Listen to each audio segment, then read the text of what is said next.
Welcome back to the Business Bubble, episode number 7. I'm pretty much going to lose track of the numbers some point in the future, but this is episode number 7 now, and we're going to talk about payment methods and legal figures. So, if you guys didn't know, well, I'm trying to build a business called HUBBLE. HUBBLE is basically a platform. Right now, it's a web platform that tries to connect both small to medium-sized businesses with the students at Tech. Tech is our little MIT. And the thing is that, this medium to small-sized businesses, they have different technical necessities, And the thing is that our idea is to match them with students at Tech that know how to do or fulfill their necessities for a fraction of the cost that they would have to pay for an outsourced worker or a freelancer or even another business.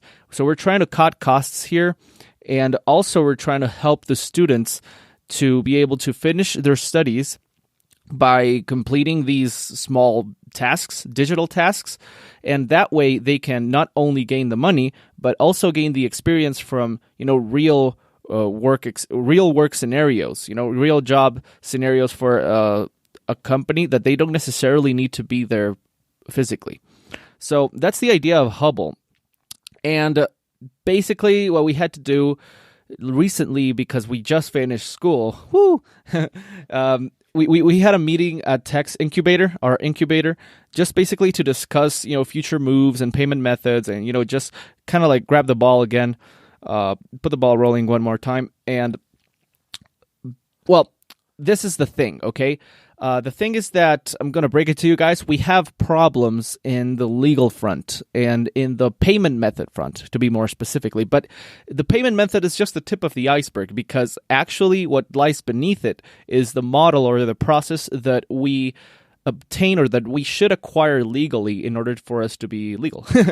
Because I'm going to break it to you guys, you can't just pay a student, because if you pay a student, you're basically implying that the student is a worker, and if the student is a worker, then it falls basically in the category of a worker, like a normal worker in the country, and we have to pay a bunch of taxes. We have to make that student be registered in, for Social Security. We also have to make the student pay a bunch of taxes for what he got, and that's not the idea. The idea is to be in a very remote type of deal where the student just completes one job, one little project, one hubby, that's what we call them, and he can, go back to the market, get another one, maybe not, maybe just focus on his studies. It's very dynamic. The student can basically choose for himself or herself what he or she wants to do. And it's sort of like in this Uber kind of model, where you just choose, today I'm going to work or today I'm not going to work. And that's the thing with these disruptive platforms and disruptive models of business, that legislation is not prepared for us. Legislation, we're always going to be crashing against legislation because it's so freaking old. Legislation does not move as fast as businesses do. And that's why we have a problem. Honestly, Uber does have a bigger problem right now in the country, because it's illegal because, of taxis, and we already have taxis here. So they're messing with that. But at the same time, they're messing that they don't give out any sort of taxes at the same time. It's just basically a big mess, but everybody in the country uses them. So that's what I'm saying about, legislation and the old models. They're going through a transformation right now that I think it's inevitable, and they're gonna be, it's gonna be tough for both sides. Like, it's never gonna be 100% good for everybody. Taxis are gonna get very upset about it, taxi drivers, and basically government officials, some of them. So, nothing's perfect, but I think that things do change, and that we have to cope with the change in some way. I really think that we need to think about these things in society. Well, okay, enough of my philosophy blabbering things. I just want to say that our problem lies in the payment of the student. Okay, we got to pay the student, but that gets us in trouble with one of the entities, which is basically Social Security. Our Social Security entity of the country is called la Caja Costarricense del Seguro Social, and basically they're going to be annoying for a big while, because we're going to try to not get into their model, into their figure of employee-employer, basically. We're trying to find different ways of how to do it. But oh well, let's just leave that for a second there. Remember the lean startup methodology? It basically says that if you fail fast and if you get your hands dirty as soon as possible, well, you'll learn exactly what the market wants and how does it want it. The lean startup methodology says that if you have an MVP, which is your core thing that you need in order for your business to work, it doesn't have to be pretty, it just has to be functional. If you have an MVP and if you have early adopters, which are like your first target clients, then you can test out the market through the MVP and get the analysis, get the results from that experiment, and see if you have to persevere or pivot in some sort of way. Now, we want to do that. I really want to do that, and I know that my co-founders really want to do that as well. I know that one of them, called Mauricio Rojas, talked about he's our professor. He was our professor. He just can't wait to go out and talk with the businesses and test this thing out. And it's amazing because I talked to him about the lean startup methodology. He got it right away, like on the fly.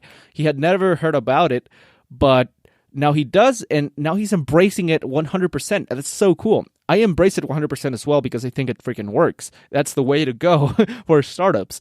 I really want to do this now, and honestly, we are seeing that it's not necessary to have a payment method that is 100% legal right now, or a legal figure that is 100% legal, because it also implies time and money in order for you to be registered, at least nationally. So that's the thing with us. We think that it's better to go out right now in a very independent kind of fashion, so that we just try it out, even with cash, even with, bank deposits, person to person. But at least we try it out in a real scenario with money, because we had tried it out before with a proof of concept, but we didn't have money involved in it. We just had one hobby, one business, and three students. The students completed the work in less than 4 hours, and it was great because, it basically proved us that there was a meat or something in the market that had to be fulfilled. But now we want to try it with real money, with real people outside of all of this proof of concept. And we're talking about, I don't know, restaurants, maybe bakeries, I don't know, different types of businesses that don't really focus on the technical side of things. That's what we're aiming for. And I think that we have to do that right now with cash, basically. That's basically what we have to do. And then later on, if we really want to scale this and make this a bigger thing, then we really need to acquire a legal figure. And the legal figure basically is going to give us both protection legally and protection in the sense of taxes and what we can or we can't do. We want to do things right, but however, at this very early age, I just want to test things out right now, however I can. Okay, so we don't want, as I mentioned, the students to be a worker because, one, we don't want employer-to-employee relationship. Basically, employer-to-employee relationship is dictated by three factors. One, subordination. Basically, somebody else tells somebody else what to do. Number two, schedule. If you have a schedule, then that also falls into the employer-employee. And payment. If you have the three of them, you have an employer-employee relationship. We don't want that. So for number one, in subordination, it can be dealt with because we can say, we suggest that you do this. Basically, we don't have to mandate. We don't have a clear role of employer-employee. So I think we can basically play around that. Schedule, it's very different because you can do it whenever you want, at the time that you freaking need to. It's disconnected. You don't have to be at the company at a certain time. You can be at your house, and the bus, or whatever. I mean, maybe not at the bus, but anywhere you want, and just do the freaking work and hand it in, it's very flexible in that sense. So I think we don't apply in schedule. And payment, that is the one that we're really having struggle with right now, as I mentioned. Okay, so that's number one. We don't want an employer-employee relationship. Number two, we protect ourselves. We avoid potential lawsuits if something, God forbid, goes wrong. And this is why I really want to try it out with cash at first and with very small numbers of clients, because that way I can test, or we can test all, if this idea is actually viable, if there's not a lot of friction between the businesses and the students. I really want this to happen, so stay tuned. Next time I'll pretty much talk about what we're going to do next in this front. And number three is decrease in taxes. Starting a business is hard enough already, and if you don't have enough money or oxygen for it to be continue growing, then it dies out. So those are the three reasons why we don't want the students to be considered in an employer-employee situation. Okay, so our guide at the incubator redirected us to somebody else in the university, somebody who knew more about the subject and who could help us out with the legal, and not only legal, but the business side of things. So it turns out we had a small session of brainstorming thinking with Juan Carlos. He is, I don't remember what exactly he is, but he's very important. He's like a leader there. And we were brainstorming. We came out with three different ideas. Number one, it was the idea of how does assistantships work?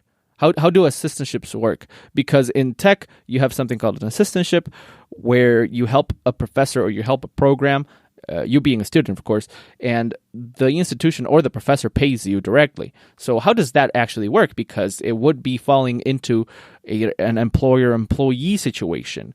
But then we figured out that because the institution has its own laws, its own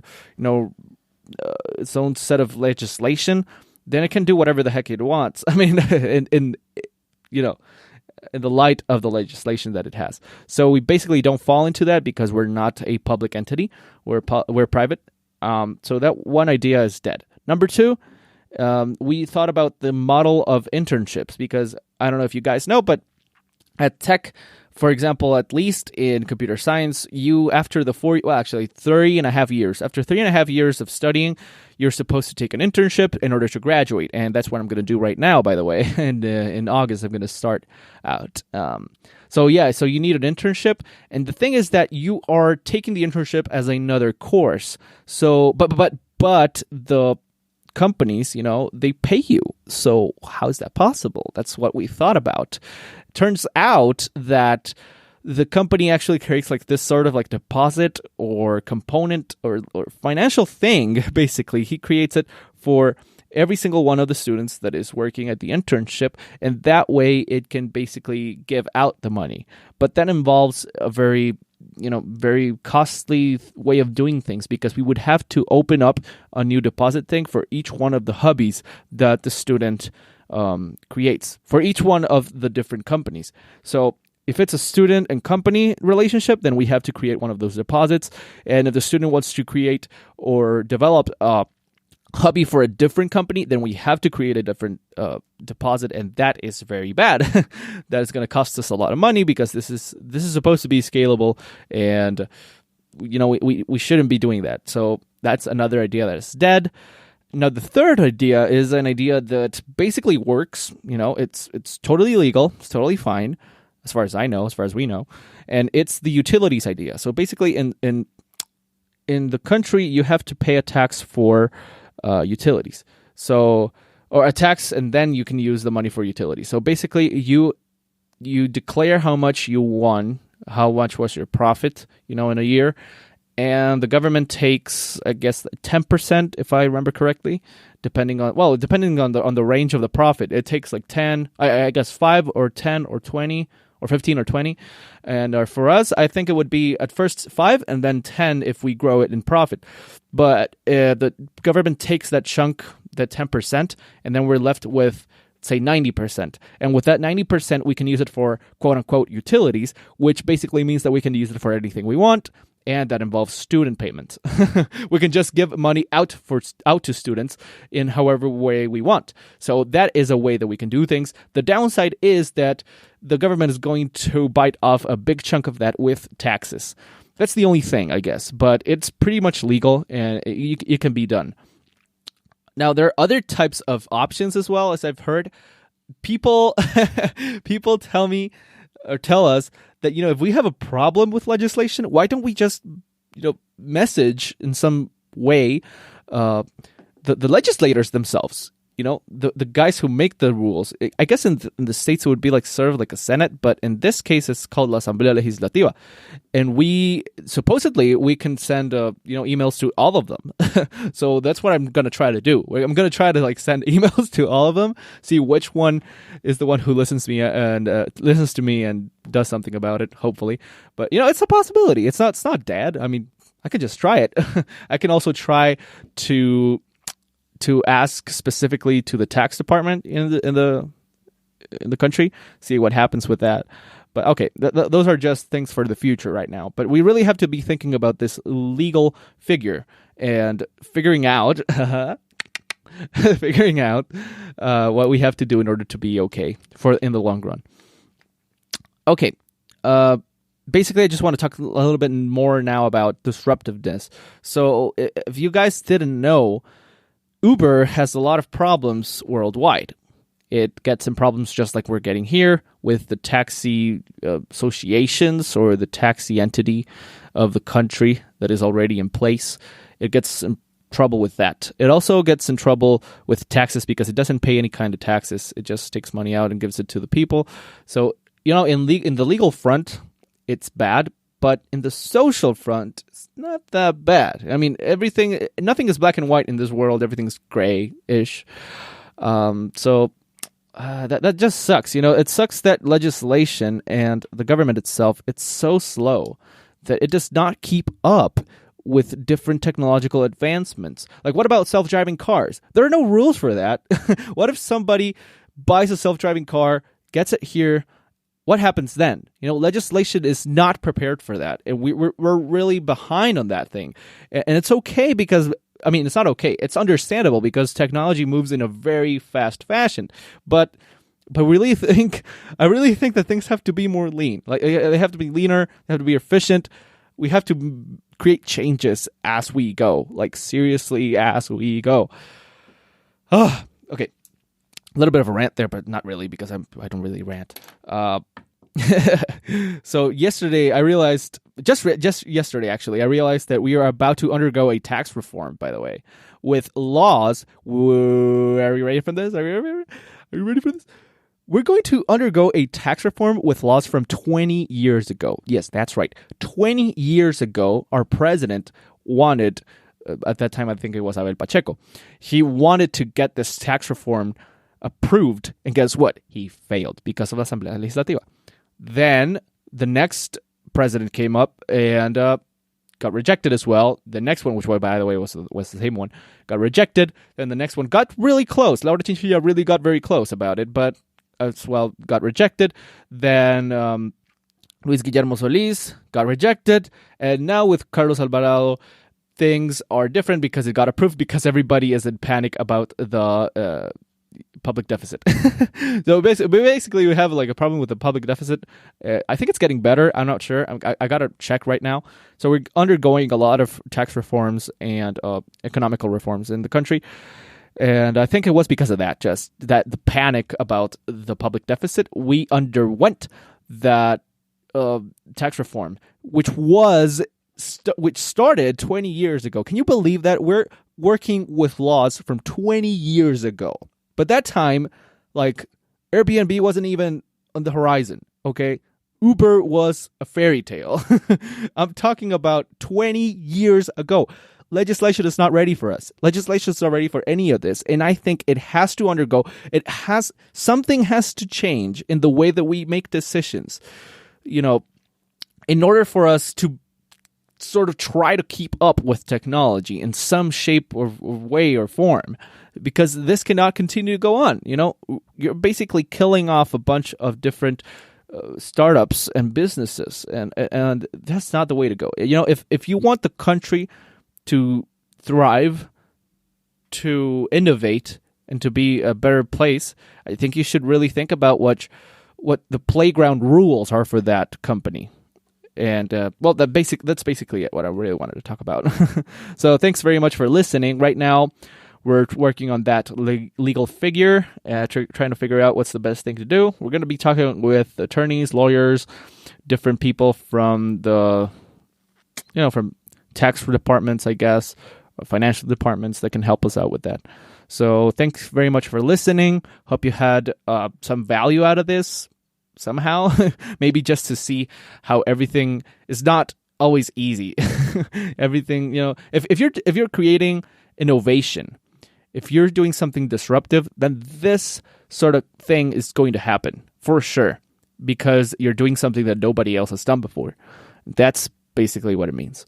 So thanks very much for listening. Take care. God bless you, and bye-bye. See you in the next one.